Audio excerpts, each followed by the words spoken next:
A very good afternoon. You're watching the midday news on Rajya Sabha television. All the developing news stories at the top of one coming up in the next 30 minutes. I'm Ashwarya Kapoor and here are the headlines. Prime Minister Modi pays tribute to Mahatma Gandhi on 89th anniversary of Dandi March. Targets opposition Congress in a blog post. Says the party antithesis of a Gandhian thought.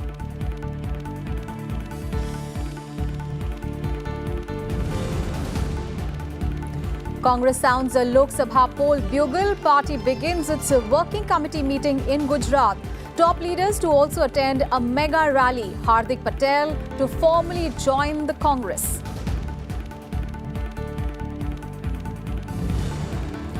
India steps up action to force Pakistan to take credible action against terrorism. Foreign Secretary Vijay Gokhale holds talks with Mike Pompeo in Washington. With UAE and Turkey, government discusses ways to deepen cooperation to combat terrorism.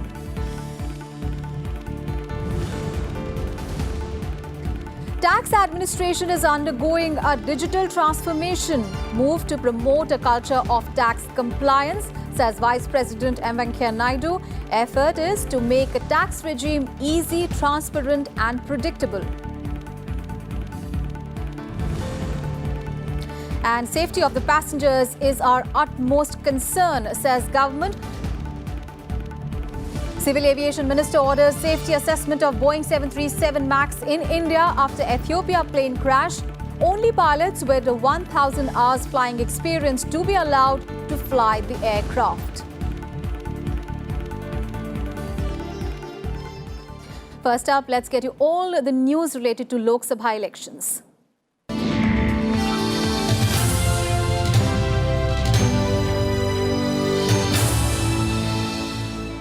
On the 89th anniversary of the historic Dandi March, which was led by Mahatma Gandhi, Prime Minister Narendra Modi penned down a blog as a mark of tribute to the father of the nation. Prime Minister targeted the party for its culture, which he described as completely opposite to the Gandhian thought. He said that the Congress believes in dynasty politics, an idea opposed by Mahatma Gandhi. In the blog, PM Modi accused the Congress of violating Gandhian principles like detachment, democracy and equality. Quoting Gandhi's saying that misgovernance and corruption cannot go together, PM Modi accused the Congress of filling their own bank accounts and leading luxurious lifestyles. He also praised the organizational skills of Sardar Vallabhbhai Patel, who played a key role in planning the Dandi March. Meanwhile, top Congress leaders are meeting in Gujarat today to attend the party's working committee meeting. Now, this is the first meeting of the party's highest decision-making body after the announcement of Lok Sabha poll dates, where the leaders will give the final shape to its strategy for the general elections. The meeting will be followed by a public rally, which will be attended by senior leaders, including Rahul Gandhi, Sonia Gandhi, former Prime Minister Manmohan Singh, and current and former party chief ministers as well. Newly appointed General Secretary Priyanka Gandhi Vadra is also expected to address the rally. Partidar leader Hardik Patel, who led a quota agitation for the Patel community, will formally join the Congress party at the rally. And ahead of launching the party's poll campaign for Lok Sabha elections, the top Congress leadership on Tuesday paid respects to Mahatma Gandhi at Sabarmati Ashram in Ahmedabad. Today marks the anniversary of the Dandi March started by Mahatma Gandhi from Sabarmati Ashram on 12th of March 1930 with a group of satyagrahis. The present scenario of the country is, you are well aware that the country is going to face a general election. Therefore, this working committee is going to be one of the important working committee as far as country's future is concerned. We are going to take important decisions. We are going to make strategies to fight this election. And top BJP leaders are also meeting in New Delhi to give final shape to the party's election manifesto. The meeting is being chaired by Union Minister Rajnath Singh. For its 2019 election manifesto, the leaders are deliberating over suggestions sent by the people from across India on issues including surgical strikes, Ayodhya temple issue, triple talaq, among others. Now, this is the first time BJP is seeking suggestions from everyone for its manifesto. And Finance Minister Arun Jaitley has called the opposition's Mahagathbandhan a self-destructive coalition of rivals. In a Facebook post a day after the announcement of Lok Sabha polls, Arun Jaitley highlighted the conflicts among the coalition parties and said that the leadership issue in opposition is puzzling, calling Congress President Rahul Gandhi an inadequate leader. He added that the opposition alliance is unclear and absolutely fragile, and the clear choice between voters in the general elections would be either Modi or chaos. The finance minister further said that the contest in the forthcoming Lok Sabha elections is between a trusted and a secure leader and opposition parties' coalition with no projected leader. On to some other news, the Supreme Court has asked the Election Commission to lay out in detail its plan of action in case a person's name is there in the voters list for Assam but missing from the National Register of Citizens scheduled to be published on 31st of July. Now, a bench led by Chief Justice Ranjan Gogoi asked the Election Commission to provide the court with complete information on the latest enumerations and deletions in the voter list by 28th of March. Senior advocate Vikas Singh, appearing for the Election Commission, submitted that no changes were made in the voters list on the basis of the draft NRC so far. Meanwhile, the Election Commission put an end to the controversy being created by some political parties over the Lok Sabha election schedule. The poll panel said on Monday that it was not possible to postpone the polls for the full month of Ramzan, underlining that the main festival days and Fridays have been excluded. The 7-phase Lok Sabha polls are beginning from 11th of April and will conclude on 19th of May, and the counting will take place on 23rd of May. The holy month of Ramzan, in which Muslims fast during the day, is likely to begin on 6th of May this year. And highlighting this, the leaders of certain parties had demanded change in the poll schedule, saying that it would be difficult for Muslims to cast their votes while fasting. And ahead of the general elections, a micro-blogging platform Twitter on Monday went live with its Ads Transparency Center for India that would allow people to view details of political advertisements in the country, including advertiser spends and impressions data. Now, Twitter had last month announced that it would provide details, including the advertising spends and impressions data of tweets from political entities to users in India, as it sought to bring in greater transparency on its platform by tightening norms for political advertisements. Now, Twitter, in its blog post on 19th of February, had said that the enforcement of this policy would begin in the week starting 11th of March in specific countries, including India, after which only certified advertisers will be allowed to run political campaigning advertisements on its platform. With ensuing general elections, the government had warned social media platforms of strong action if any attempt was made to influence the country's electoral process through undesirable means.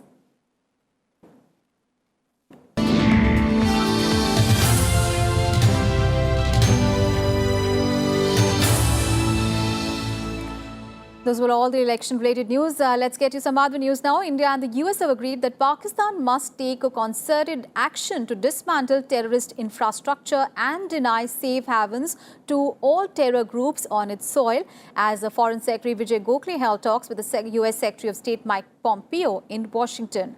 Now, this is the highest-level meeting between the two countries after the Pulwama terror attack that escalated Indo-Pak tensions. During the meeting, Gokhale and Pompeo agreed that those who support or abet terrorism in any form should be held accountable. The Foreign Secretary conveyed the appreciation to the US government and to Pompeo personally for the firm support that India received from the United States in the aftermath of the terrorist attack in Pulwama in Jammu and Kashmir. Secretary Pompeo expressed his understanding of India's concerns regarding cross-border terrorism. They also noted the strength of Indo-US partnership and discussed ways to further enhance cooperation, including on cross-border terrorism.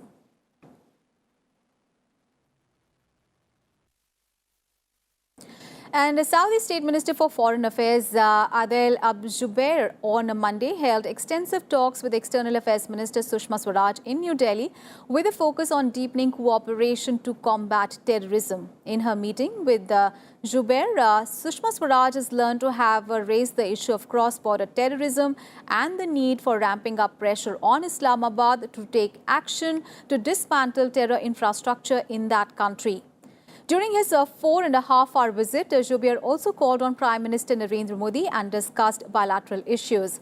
The Saudi minister's visit comes in the backdrop of global efforts to de-escalate tension between India and Pakistan, triggered by the suicide attack by Jaish-e-Mohammed in Pulwama on 14th of February, in which 40 CRPF personnel were martyred, and also the subsequent aerial strike by India on a training camp of the Jaish-e-Mohammed, the terror outfit, in Balakot on 26th of February. And Prime Minister Narendra Modi also spoke with the Crown Prince of Abu Dhabi and thanked him for inviting India to address the Organization of Islamic Cooperation, or OIC. Both the leaders expressed happiness over the growing strength of all-round bilateral cooperation between India and the UAE. They reiterated their commitment to further consolidate the bilateral comprehensive strategic partnership. Prime Minister Modi also thanked the Crown Prince for the invitation extended to India for addressing the OIC Foreign Ministers' Council as a guest of honor in Abu Dhabi. PM Modi also expressed hope that historical participation would contribute to attaining the common objectives of peace and progress. And Saudi Arabia's Minister of State for Foreign Affairs, Adel Al-Jubeir, who was in India for a short while, called upon Prime Minister Narendra Modi and discussed bilateral issues. Turkish President Recep Tayyip Erdogan and Prime Minister Narendra Modi also had a telephonic conversation on Monday. President Erdogan expressed condolences for the victims of the recent terrorist attacks in Pulwama and wished a speedy recovery to those injured in the attacks. The official statement on PM Modi's conversation with Erdogan said that the Prime Minister stated that terrorism remains one of the gravest threats to global peace and security. He also underscored the importance of immediate, demonstrable and irreversible action against terrorism by all the concerned countries. Story from Jammu and Kashmir, where the security forces have gone very forcefully after the Jaish-e-Mohammed militant outfit in the wake of 14th of February Pulwama attack. 18 terrorists have been killed since last month's attack, including 6 top militants of Jaish-e-Mohammed, and of the militants killed, 8 were from Pakistan and 10 were locals. Jaish-e-Mohammed's second-in-command, Mudassir Khan, the main conspirator in the attack on a CRPF convoy on 14th of February, has also been killed. In a press conference on Monday, army officials said that Jaish-e-Mohammed operatives in the valley continue to be on the army's radar. The first operation was on 18th February, and in last 21 days, we have been getting after the JEM, and we have eliminated 18 terrorists so far in last 21 days. Out of them, 14 being from JEM, and 6 of them, their main commanders. As I was telling you, out of the 18 terrorists killed so far, 8 are Pakistanis and 10 are the local terrorists, including 2 of LET and 2 of Hizbul Mujahideen. And again, I would like to reinforce here, our main emphasis after the 14th of February convoy attack was elimination of the JEM leadership, and we have been very successful in doing that in about 3 weeks' time ever since that time. In midday news, time for a very short break. News and updates continue on the other side. Stay tuned.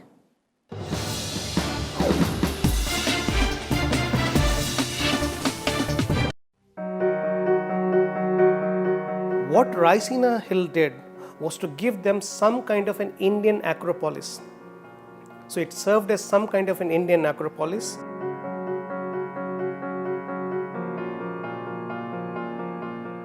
In the initial 3-4 months, we used to lose track in this building, lose our way in the building, because the rooms look so magnificent, so great. While to a common eye it may look very simple, all functions here, they are very complex, and it's a teamwork.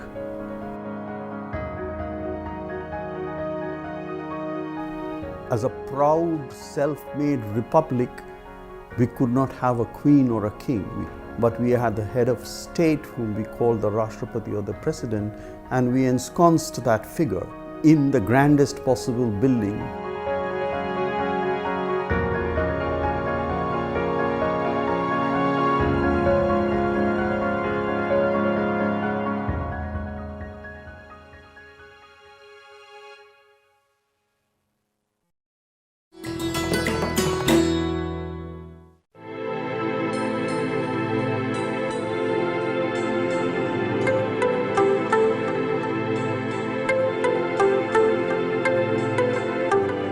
Rabindranath Tagore was awarded the Nobel Prize for Literature in 1913 for his book Gitanjali.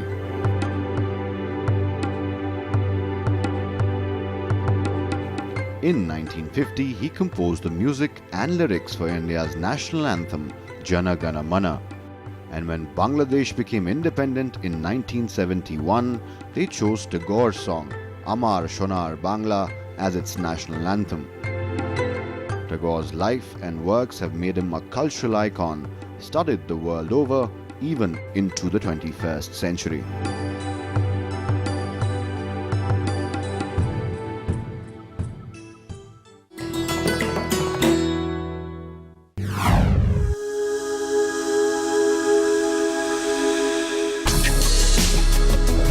Tales that inspire. Stories of social change.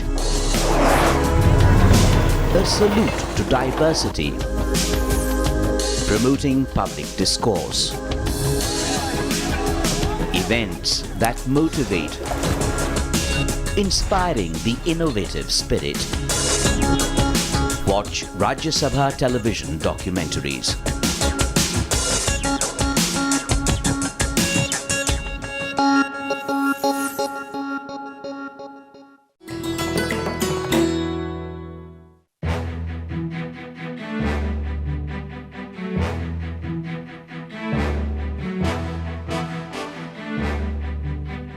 The Nehru Trophy boat race of Kerala, popularly called Vallam Kali in local parlance. This historic boat race dates back to 1952 when Pandit Nehru visited the state and a pageantry of boats accompanied him from Kottayam to Alappuzha. The race, conducted on the second Saturday of August every year, is a major tourist attraction. It's generally the snake boats which participate in the race, and hence the shape of the winner's trophy is also a replica of a snake boat.